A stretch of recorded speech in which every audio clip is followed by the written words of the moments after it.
এদেশ ভারতবর্ষ, যে দেশ নিজেকে বিশ্বগুরু এবং আধুনিক ডিজিটাল ইন্ডিয়া বলে পরিচয় দিচ্ছে, সেই দেশ একটা সঠিকভাবে এক্সাম পর্যন্ত নিতে পারছে না। যে দেশের মধ্যে বড় বড় এক্সাম স্ক্যাম, পেপার লিকের মতো ঘটনা স্বাভাবিক হয়ে গেছে এখনকার দিনে। হ্যালো ফ্রেন্ডস, আমি জুয়েল, আপনাদের সকলকে স্বাগতম জানাই আমার YouTube channel the voice of জুয়েলের মধ্যে। আজকের ভিডিওতে আমরা কথা বলবো ভারতবর্ষের ইতিহাসে ঘটে থাকা 2025 সালে সবচেয়ে বড় ছাত্র আন্দোলন এসএসসি এক্সাম প্রোটেস্টকে নিয়ে।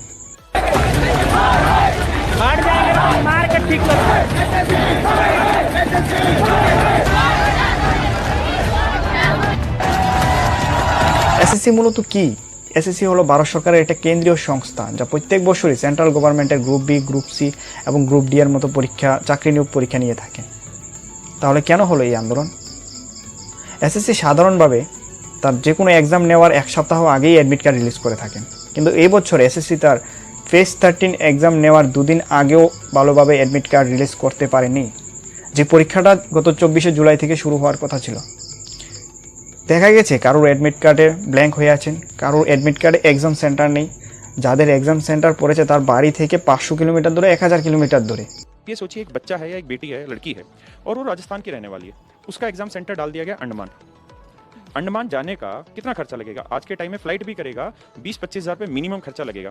एक बच्चा जो 99 रुपये का कोर्स नहीं ले पा रहा है, वो यूट्यूब पे पढ़ने लग रहा है। अब सोचिए 25,000 रुपये एक बच्चा या बच्ची देगी, और जो यहाँ से दिल्ली से जाएगा, राजस्थान से जाएगा अंडमान, कैसे पॉसिबल हो सकता है? যাই হোক, ওই সমস্ত সমস্যাকে যখন উপেক্ষা করে ছাত্ররা নিজের এবং পরিবারের স্বপ্নকে পূরণ করার জন্য এক্সাম সেন্টারে এক্সাম দিতে যায়, তখন তাকে এর থেকেও বেশি মাত্রায় সমস্যার সম্মুখীন হতে হয়েছে। দেখা গেছে কোথাও মিসম্যানেজমেন্ট, কোথাও এক্সাম ক্যান্সেল, কোথাও এক্সাম ডিলে হয়ে আছেন, কোথাও ছাত্রদের উপর হামলা চলছে। देखो दोस्त, ये पटना का सेंटर है स्वामी सीता स्वामी कोई सेंटर है, और यहाँ पे बीच एग्जाम में कम से कम 10 से 15 मिनट के लिए सबका समय रुक गया है। एग्जाम नहीं चल रहा था, पूरा सिस्टम लॉक हो गया था। इसमें दिखा रहा है आरके डिजिटल सेंटर नंबर 2 और गेट नंबर 2, और ये मैंने अभी एसएससी की साइट से डाउनलोड किया है। इसमें सेंटर दिखा रहा है Pawan Ganga. On the spot centre change किया है इन लोगों ने, ऑन द स्पॉट। अब मैं वहाँ जा भी नहीं सकती हूँ, इतनी दूर, यहाँ से वहाँ तक पहुँचना मेरे लिए इम्पॉसिबल है। আর এই সমস্ত সমস্যা তৈরি হয়েছিল ইডিকুইটি নামক একটি প্রাইভেট কোম্পানিকে এক্সাম নেওয়ার কন্ট্রাক্ট দেওয়ার জন্য।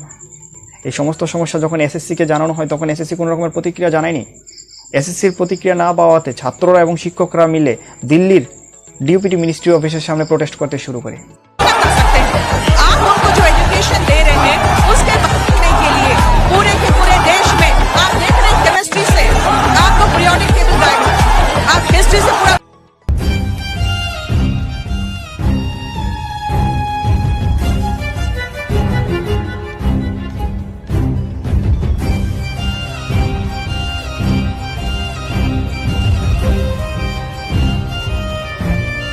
প্রথম এই প্রোটেস্ট শান্তিপূর্ণভাবে চলতে থাকে, কিন্তু গত 24শে আগস্ট দিল্লির রামলীলা ময়দানে ছাত্রদের উপর এবং শিক্ষকদের উপর দিল্লির পুলিশ কর্মীরা যে নির্যাতন চালিয়েছে রাতের অন্ধকারের মধ্যে, তা খুবই লজ্জাজনক ছিল। पुलिस वाला है और सिविल में आके यहाँ पे उपद्रव कर रहा है, और देखो आदित्य रंजन सर को लेके चला गया। ये देखो आदित्य रंजन सर को लेके चला गया। ये बात गलत है भाई, ये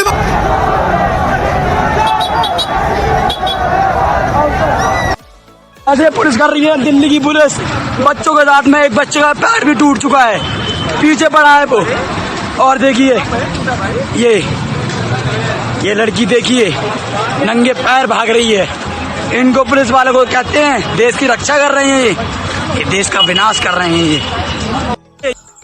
আসুন ভাবি, এই দেশ সেই দেশ যে দেশের রাজনৈতিক নেতারা নিজেদের রাজনৈতিক কেরিয়ারকে পুরো গোছানোর জন্য যে রাজনৈতিক ভিআইপি র্যালিগুলি করে থাকে, সেগুলি তো ছাত্ররা করতে পারে না। কেন এই দেশের ছাত্ররা কি আলাদা নাকি? তাদের যদি নিজেদের যোগ্যতা প্রকাশ করার জন্য লাঠিচার্জ খেতে হয়, আর রাজনৈতিক নেতারা নিজেদের র্যালি করার জন্য ভিআইপি ট্রিটমেন্ট পেয়ে থাকে, এটা কি অন্যায় হচ্ছে না? আসলে এই এখন যে প্রোটেস্ট হচ্ছে ছাত্রদের এসএসসি এক্সামকে নিয়ে, এটা শুধুমাত্র চাকরির জন্য নয়, এটা ন্যায় বিচারের জন্য, দেশের ভবিষ্যতের জন্য। ছাত্রদের এবং শিক্ষকদের উপর এই যে অত্যাচার হয়ে চলছে, সেই অত্যাচারের বিরুদ্ধে আপনাদের কি মতামত, তা অবশ্যই কমেন্ট বক্সের মধ্যে জানাবেন। আমি জুয়েল আপনাদের সাথে দেখা করব আরও একটি নতুন ভিডিওর মধ্যে। যদি ভিডিও ভালো লেগে থাকে তাহলে অবশ্যই লাইক, শেয়ার এবং সাবস্ক্রাইব করতে ভুলবেন না।